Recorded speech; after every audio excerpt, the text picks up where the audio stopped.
Hello students and welcome to your class 6 online science classes, and in this video we will be starting your chapter number 11, that is measurements and motions, from your fiction science book.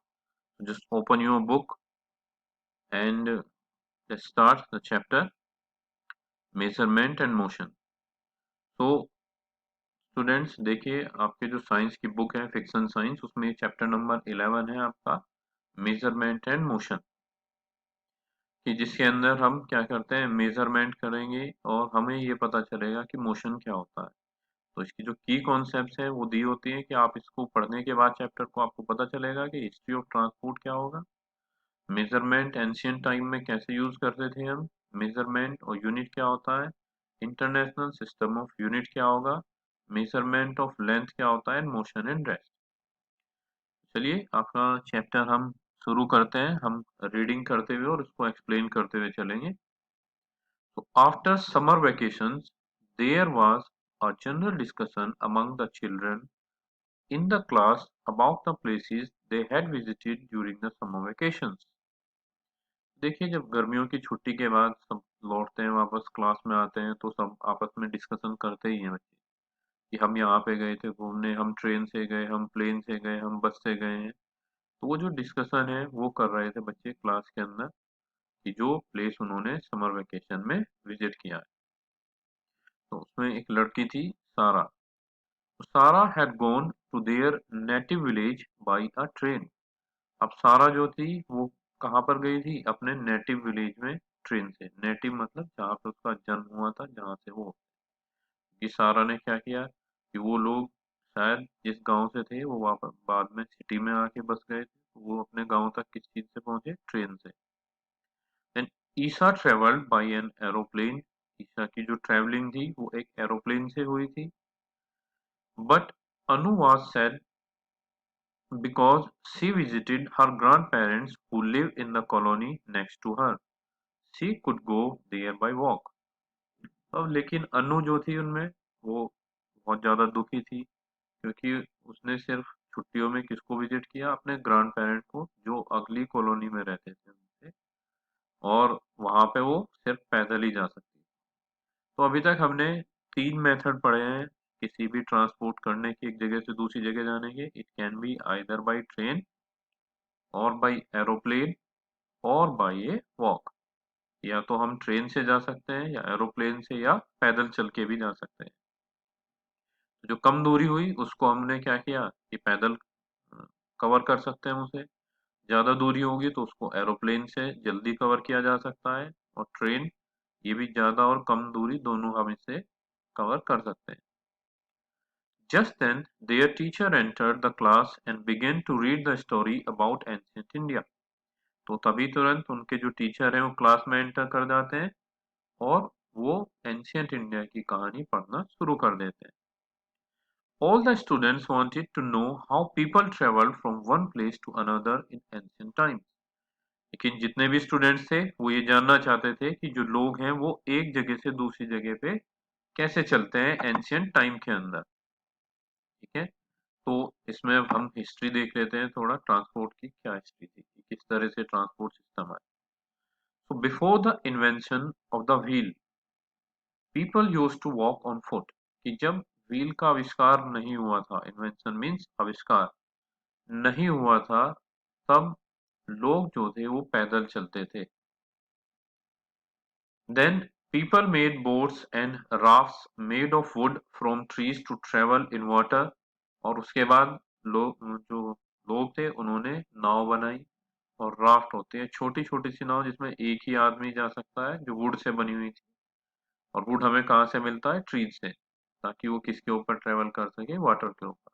हम सब जानते हैं कि जो boats और rafts होते हैं वो वाटर के ऊपर ट्रेवल करते हैं। तो सम पीपल यूज्ड हॉर्सेस। कुछ जो लोग थे उन्होंने हॉर्सेस का यूज किया, कैमल्स का, एलिफेंट्स का, to move from one place to another on land. कि हम अगर लैंड के ऊपर देखें तो लोग क्या यूज करते हैं, हॉर्सेस का यूज करते हैं, कैमल्स का यूज करते हैं, एलिफेंट का यूज करते हैं। और ये सब आपने लगभग देखे हैं सारी चीजें, ठीक है, लोगों को यूज करते हुए। अब देखिए हम देखते हैं व्हील। तो व्हील कब हुआ था? About 5,000 years ago, invention of the wheel made a great change in the modes of transport. कि 5,000 साल पहले लगभग व्हील का इन्वेंशन किया था और उसने जो ट्रांसपोर्ट का मोड है, जो तरीका है ट्रांसपोर्ट का, उसे पूरी तरह से बदल कर रख दिया। The design of the wheel was improved over thousands of years और हजारों सालों तक जो डिजाइन है व्हील का वो इम्प्रूव होता रहा है। Animals were used to pull carts that moved on wheels। Animals को यूज किया जाता था पहले भी, अभी भी हम देख सकते हैं कि वो कार्ट्स को पुल करने का काम करता है जो व्हील के ऊपर चलती है। यानी हमने जो सिंपली बोल देते हैं, छोटा बुग्गी बोल देते हैं उसको, या बैलगाड़ी जो बनी हुई है या घोड़ा बुग्गी जो होती है, वो सब कार्ट्स बोले जाते हैं और वो व्हील पे चलते हैं। इन सबको हम एनिमल्स का यूज करते हैं पुल करने के।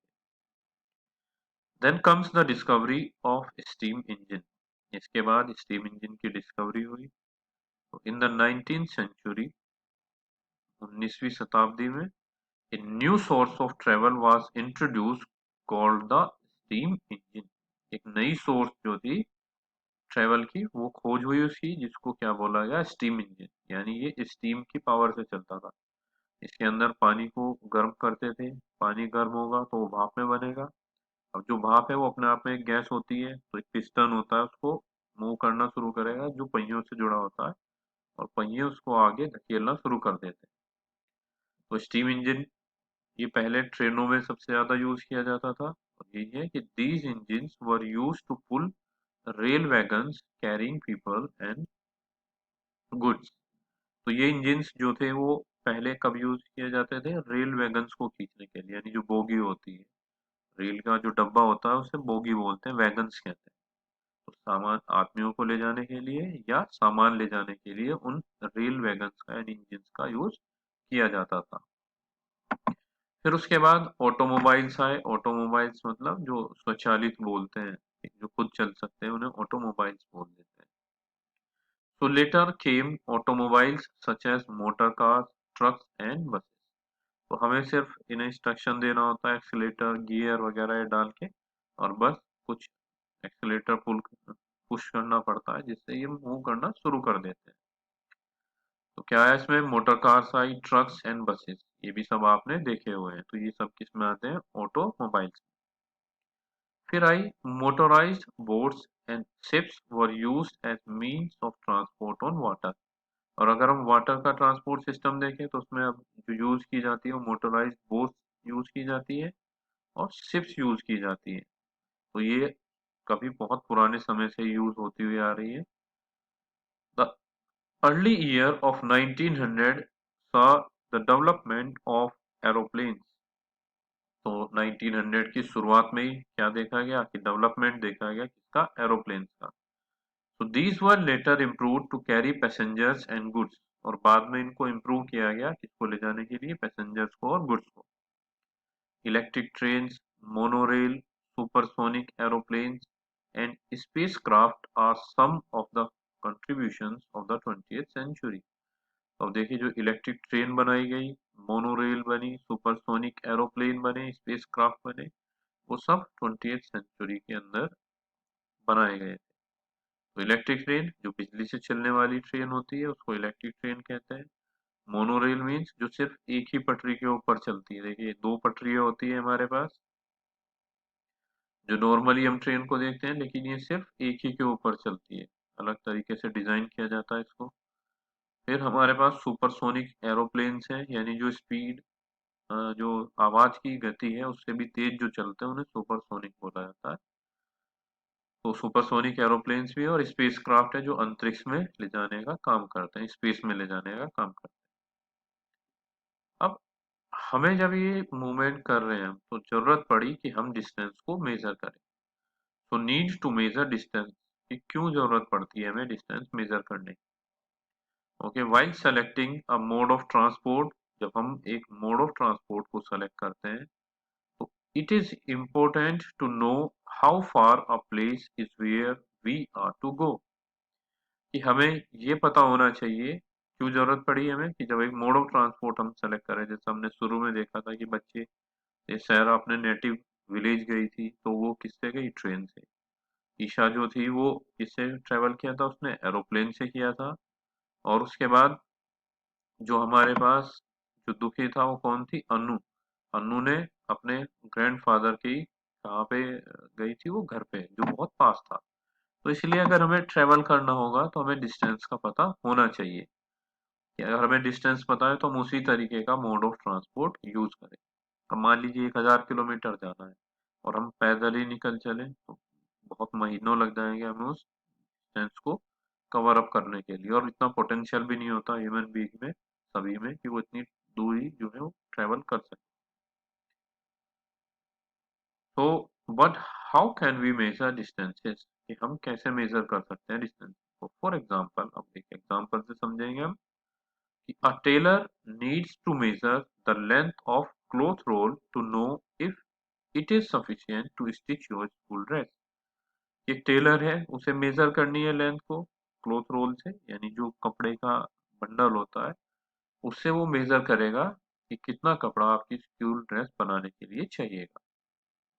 एक carpenter needs to know the, जो कारपेंटर है वो जानना चाहता है height and width of your school desk so that enough wood is available to make it.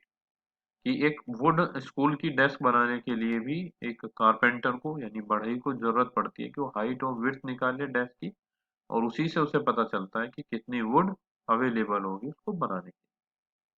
So all the above examples have one common thing: they all measure distance between two given places or points। तो जो भी ऊपर हमने देखा, चाहे वो कपड़े की आप लंबाई नाप रहे हैं, चाहे वो वुड की आप जो विड्थ हाइट मेजर कर रहे हैं, वो सब दो पॉइंट के बीच में जो डिस्टेंस है उसको मेजर करते हैं।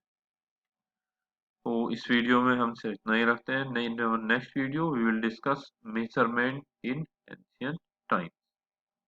तो होप अभी तक जो हमने पढ़ा है, चलिए उसे रिवाइज कर लेते हैं बच्चों। कि मेजरमेंट और मोशन चैप्टर आपका शुरू किया। शुरुआत में जो चैप्टर की शुरुआत होती है वो समर वेकेशन के बाद कुछ बच्चे आपस में डिस्कस कर रहे होते हैं कि उन्होंने अपनी समर वेकेशन को कहाँ पे विजिट किया था, समर वेकेशंस में तो कहाँ पे स्पेंड किया। तो उसमें से एक लड़की जो सैरा थी वो अपने नेटिव विलेज गई थी ट्रेन से। ईशा ने एरोप्लेन से ट्रेवल किया था। अनु जो थी वो अपने जो अगली कॉलोनी में उनके ग्रैंड पेरेंट्स रहते हैं यानी दादा दादी रहते हैं, वहां पे वो पैदल ही चली गई। उसके बाद टीचर एंटर होते हैं और वो स्टोरी पढ़ना शुरू कर देते हैं एंशियंट इंडिया के बारे में, और सभी जो स्टूडेंट हैं वो जानना चाहते हैं कि कैसे लोग एंशियंट टाइम में ट्रेवल करते थे एक जगह से दूसरी जगह।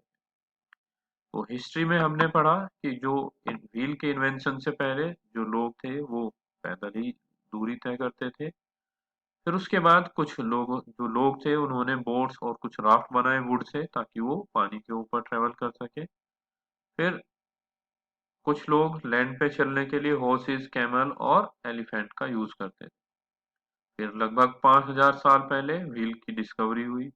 हजारों सालों तक उसका मॉडिफिकेशन होता रहा और कार्ट्स बनाए गए जिसमें व्हील लगे हुए थे और उनको खींचने के लिए एनिमल्स का यूज किया जाने लगा। फिर उसके बाद 19th सेंचुरी में स्टीम इंजन आया। स्टीम इंजन का काम था कि वो रेल व्हीकल्स को पुल करता था, जिसका काम था लोगों को या सामान को लेकर जाना। फिर उसके बाद डिस्कवरी हुई ऑटोमोबाइल्स की, जैसे मोटर कार, ट्रक्स और बसेस, ये सब हमने देखे हैं। मोटराइज बोट, शिप जो थे वो यूज किए जाने लगे पानी के ट्रांसपोर्ट के लिए। फिर इसके बाद एरोप्लेन्स आए जो इम्प्रूव होता चला गया बाद में ट्रांसपोर्ट पैसेंजर और गुड्स को ले जाने के लिए। और 20th सेंचुरी में electric train, monorail, supersonic aeroplane, spacecraft, ये सब आते चले गए।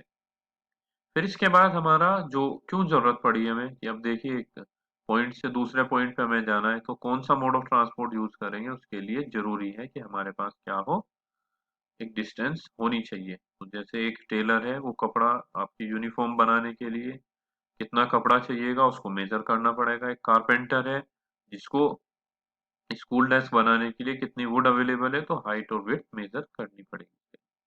तो जो डिस्टेंस है दो पॉइंट के बीच में मेजर करना जरूरी होता है, इसलिए हमें measurement. That's all for this video. Next video we'll discuss measurement in ancient times. Thank you everyone.